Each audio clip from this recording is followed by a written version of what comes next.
Yeah, so I ran across this video. I don't really get into politics lately, but I ran across this video. I just found it really interesting that we go back and we keep having these same conversations about government and whether or not to put our trust in the government. You know, all that, the military, industrial complex, and all this stuff.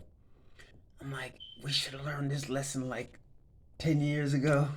You know what I'm saying? Like, didn't we like riot in the streets and the whole nine, like to figure this out already?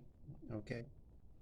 Well, when I say we, I don't necessarily mean we, but didn't the nation, the nation, whatever you want to call that, I don't know what that is, corporation, whatever. I don't know, whatever. We have this conversation already. Anyway, this is my reaction to the video that I was listening to earlier this morning. I don't even know where it came from. It might be, I don't know. I'll just play it.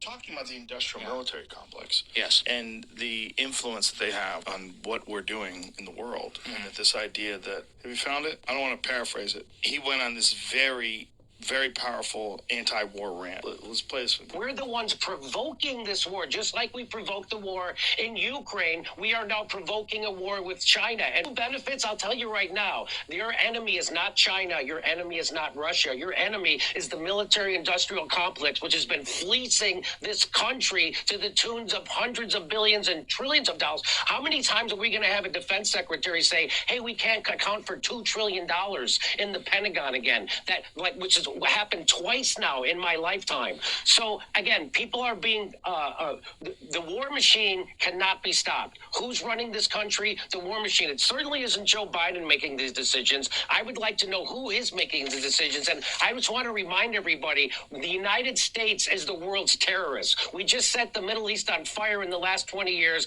and now we're doing a proxy war in Ukraine, which we provoked, NATO provoked, and was just admitted that we provoked it by the former Prime Minister of Germany, and now we're trying to saber rattle with China, and they're predicting a war.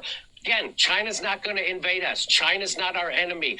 We might have an economic war. That's what these are. These are economic wars. These are wars for, in Ukraine, it's about liquefied natural gas and making sure Germany and Russia never come together because we fear Russia's natural resources and manpower, and we fear them getting together with Germany with their technology and their capital. And so that's why we blew up the Nord Stream pipeline. That's why we're doing the Ukraine war. This is all about hegemony, imperialism, and economics. And if there's a Marine somewhere, it's there because they're about to steal some natural resources from another country. As everybody's screaming about what a bad guy Putin is for invading Ukraine, the United States is currently occupying a third of Syria. And which third is that? It's the third that has the oil. And how do I know we're there to steal their oil? Because the President of the United States said so. We're not even benefiting economically. Of course, that's the rub. Jimmy Dore, appreciate it. Thank you.